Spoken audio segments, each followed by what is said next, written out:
नमस्कार साथियों, प्रेमचंद द्वारा रचित गोदान के दूसरे अध्याय में आपका स्वागत है। सेमरी और बेलारी दोनों अवध प्रांत के गांव हैं। जिले का नाम बताने की कोई जरूरत नहीं। होरी बेलारी में रहता है, राई साहब अमरपाल सिंह सेमरी में। दोनों गांवों में केवल 5 मील का अंतर है। पिछले सत्याग्रह संग्राम में राय साहब के यहाँ बड़ा यश कमाया था। काउंसिल की मेंबरी छोड़कर जेल चले गए थे। तब से उनके इलाके के असामियों को उनसे बड़ी श्रद्धा हो गई थी। यह नहीं है कि उनके इलाके में असामियों के साथ कोई खास रियायत की जाती हो या डोंड और बेगार की कड़ाई कुछ कम हो, मगर ये सारी बदनामी मुख्तारों के सिर जाती थी। राय साहब की कीर्ति पर कोई कलंक न लग सकता था। वह बेचारे भी तो उसी व्यवस्था के गुलाम थे। जाब्ते का काम तो जैसे होता चला आया है वैसे ही होगा। राय साहब की सज्जनता उस पर कोई असर न डाल सकती थी। इसलिए आमदनी और अधिकार में जो भर की भी कमी न होने पर भी उनका यश मानो बढ़ गया था।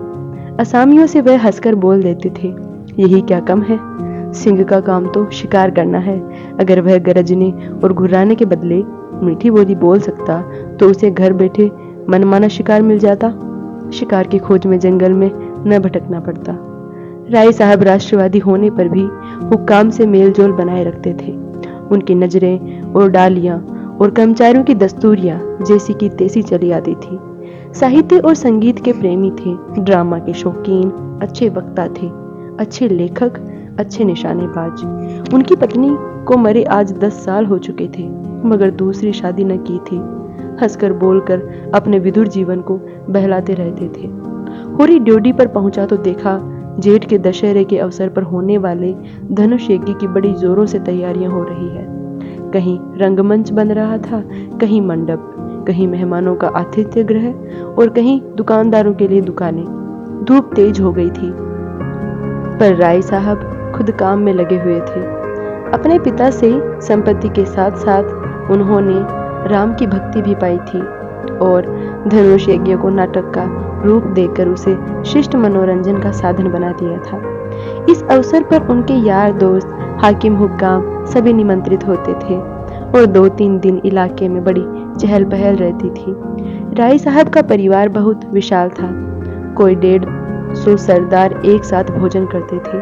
कई चच्चा थे, दर्जनों चचेरे भाई, कई सगे भाई, 20 नाते के भाई। एक चचा साहब राधा के अनन्य उपासक थे और बराबर वृंदावन में रहते थे। भक्ति रस के कितने ही कवित रच डाले थे और समय समय पर उन्हें छपवाकर दोस्तों की भेंट कर देते थे। एक दूसरे चचा थे जो राम के परम भक्त थे और फारसी भाषा में रामायण का अनुवाद कर रहे थे। रियासत से सबक वजीफे बंधे हुए थे, किसी को कोई काम करने की जरूरत न थी। होरी मंडप में खड़ा सोच रहा था कि अपने आने की सूचना कैसे दे कि सहसा राय साहब उधर से ही आ निकले और देखते ही बोले, अरे तू आ गया होरी, मैं तो तुझे बुलवाने वाला था। देख, अब कि तुझे राजा जनक का माली बनना पड़ेगा, समझ गया ना। जिस वक्त श्री जानकी जी मंदिर में पूजा करने जाती है उसी वक्त तू एक गुलदस्ता लिए खड़ा रहेगा और जानकी जी को भेंट करेगा। गलती न करना। और देख, असामियों से ताकीद करके ये कह देना कि सब के सब शगुन करके आए, मेरे साथ कोठी में आ, तुझसे कुछ बातें करनी है। वह आगे आगे कोठी की ओर चले, होरी पीछे पीछे चला। वहीं एक घने वृक्ष की छाया में एक कुर्सी पर बैठ गए और होरी को जमीन पर बैठने का इशारा करके बोले, समझ गया मैंने क्या कहा। कारकुन को तो जो कुछ करना है वह करेगा ही, लेकिन असामी जितने मन से असामी की बात सुनता है, कारकुन की नहीं सुनता। हमें इन्हीं 5-7 दिनों में 20,000 का प्रबंध करना है। कैसे होगा समझ में नहीं आता।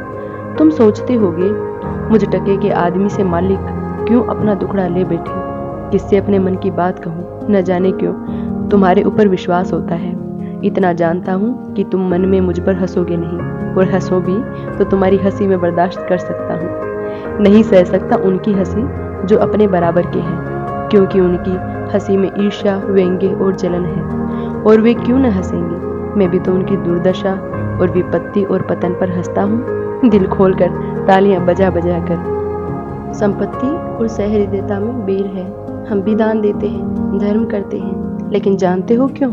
केवल अपने बराबर वालों को नीचा दिखाने के लिए। हमारा दान और धर्म कोरा अहंकार है, विशुद्ध अहंकार। हम में से किसी पर डिग्री हो जाए, कुर्की आ जाए, बकाया माल गुजारी की इल्लत में हवालात हो जाए, किसी का जवान बेटा मर जाए, किसी की विधवा बहू निकल जाए, किसी के घर में आग लग जाए, कोई किसी वेश्या के हाथों उल्लू बन जाए या अपने असामियों के हाथों पिट जाए, तो उसके और सभी भाई उस पर हंसेंगे, बगले बजाएंगे, मानो सारे संसार की संपदा मिल गई है। और मिलेंगे तो इतने प्रेम से जैसे हमारे पसीने की जगह खून बहाने को तैयार है। अरे और तो और हमारे चचेरे, फुफेरे, ममेरे, मौसेरे भाई जो इसी रियासत की बदौलत मौज उड़ा रहे हैं, कविता कर रहे हैं, जुए खेल रहे हैं, शराबें पी रहे हैं और अय्याशी कर रहे हैं, वह भी मुझसे जलते हैं। आज मर जाऊं तो घी के चिराग जलाएं, मेरे दुख को दुख समझने वाला कोई नहीं। उनकी नजरों में मुझे दुखी होने का कोई अधिकार ही नहीं है। मैं अगर रोता हूँ तो दुखी हंसी उड़ाता हूँ, मैं अगर बीमार होता हूँ तो मुझे सुख होता है, मैं अगर अपना ब्याह करके घर में कलह नहीं बढ़ाता तो ये मेरी नीच स्वार्थ पड़ता है, और अगर ब्याह कर लूं तो विला शांतता होगी। अगर शराब नहीं पीता तो मेरी कंजूसी है, शराब पीने लगूं तो वह प्रजा का रक्त होगा। अगर अय्याशी नहीं करता तो अरसिक हूँ, अय्याशी करने लगूं तो फिर कहना ही क्या। इन लोगों ने मुझे भोग विलास में फंसाने के लिए कम चालें नहीं चली और अब तक चलते जाते हैं। उनकी यही इच्छा है कि मैं अंधा हो जाऊं, ये लोग मुझे लूट लें, और मेरा धर्म यह है कि सब कुछ देखकर भी कुछ न देखूं, सब कुछ जानकर भी गधा बना रहूं। राय साहब ने गाड़ी को आगे बढ़ाने के लिए 2 बीड़े पान खाए और होरी के मुंह की ओर ताकने लगे, जैसे उसके मनोभावों को पढ़ना चाहते हों। होरी ने साहस बटोर कर कहा, हम समझते थे कि ऐसी बातें हम ही लोगों में होती है, पर जान पड़ता है बड़े आदमियों में भी उनकी कमी नहीं है। राय साहब ने मुंह पान से भरकर कहा, तुम हमें बड़ा आदमी समझते हो? हमारे नाम बड़े हैं पर दर्शन थोड़े। गरीबों में अगर ईर्ष्या या बैर है तो स्वार्थ के लिए या पेट के लिए। ऐसी ईर्ष्या और बैर को मैं क्षम्य समझता हूँ। हमारे मुंह की रोटी कोई छीन ले तो उसके गले में उंगली डालकर निकालना हमारा धर्म हो जाता है। अगर हम छोड़ दें तो देवता है। बड़े आदमियों की ईर्ष्या और बैर केवल आनंद के लिए है। हम इतने बड़े आदमी हो गए कि हमें नीचता, कुटिलता में निस्वार्थ और परम आनंद मिलता है। हम देवतापन के उस दर्जे पर पहुंच गए हैं जब हमें दूसरों के रोने पर हंसी आ जाती है। इसे तुम छोटी साधना मत समझो। जब इतना बड़ा कुटुंब है तो कोई न कोई तो हमेशा बीमार रहेगा ही, और बड़े आदमियों के तो रोग भी बड़े होते हैं। वह बड़ा आदमी ही क्या, जिसे कोई छोटा रोग हो, मामूली ज्वार भी आ जाए तो हमें सरसाम की दवा दी जाती है। मामूली गुंसी भी निकल जाए तो वह जहरबाद बन जाती है। अब छोटे सर्जन और मझोले सर्जन और बड़े सर्जन तार से बुलाए जा रहे हैं। मसीहुल मुल्क को लाने के लिए दिल्ली आदमी भेजा जा रहा है। भिषगाचार्य को लाने के लिए कलकत्ता, उधर देवालय में दुर्गा पाठ हो रहा है। ज्योतिषाचार्य कुंडली का विचार कर रहे हैं और तंत्र के आचार्य अपने अनुष्ठान में लगे हुए हैं। राजा साहब को यमराज के मुंह से निकालने के लिए दौड़ लगी हुई है। वैद्य और डॉक्टर इस ताक में रहते हैं कि कब इनके सिर में दर्द हो और कब उनके घर में सोने की वर्षा हो, और ये रुपए तुमसे और तुम्हारे भाइयों से वसूल किए जाते हैं भाले की नोक पर। मुझे तो यही आश्चर्य होता है कि क्यों तुम्हारी आहों का दावा नल हमें भस्म नहीं कर डालता। मगर नहीं, आश्चर्य करने की कोई बात नहीं। भस्म होने में तो बहुत देर नहीं लगती, वेदना भी थोड़ी ही देर होती है। हम जो और अंगुल अंगुल और पोर पोर भस्म हो रहे हैं। उस हाहाकार से बचने के लिए हम पुलिस की, हुक्काम की, अदालत की, वकीलों की शरण लेते हैं और रूपवती स्त्री की भांति सभी के हाथों का खिलौना बनते हैं। दुनिया समझती है हम बड़े सुखी हैं। हमारे पास इलाके, महल, सवारियां, नौकर चाकर, कर्ज, वेश्याएं क्या नहीं है। लेकिन जिसकी आत्मा में बल नहीं, अभिमान नहीं, वह और कुछ चाहे हो आदमी नहीं है। जिसे दुश्मन के भय के मारे रात को नींद न आती हो, जिसके दुख पर सब हंसे रोने वाला कोई न हो, जिसकी चोटी दूसरों के पैरों के नीचे दबी हो, जो भोग विलास के नशे में अपने को बिल्कुल भूल गया हो, जो हुक्काम के तलवे चाटता हो, अपने अधीनों का खून चूसता हो, मैं उसे सुखी नहीं कहता। वह तो संसार का सबसे अभागा प्राणी है। साहब शिकार खेलने आए और दौरे पर, मेरा कर्तव्य है कि उनकी दुम के पीछे लगा रहूं। उनकी भौहों पर शिकन पड़ी और हमारे प्राण सूखे। उन्हें प्रसन्न करने के लिए हम क्या नहीं करते, मगर वह पचड़ा सुनाने लगूं तो शायद तुम्हें विश्वास न आए। डालियों और रिश्वतों तक तो खैर गनीमत है, हम सिजदे करने को भी तैयार रहते हैं। मुफ्तखोरी ने हमें अपंग बना दिया है। हमें अपना पुरुषार्थ पर लेश मात्र भी विश्वास नहीं, केवल अफसरों के सामने दुम हिला हिलाकर किसी तरह उनके कृपा पात्र बने रहना। उनकी सहायता से अपनी प्रजा पर आतंक जमाना ही हमारा उद्यम है।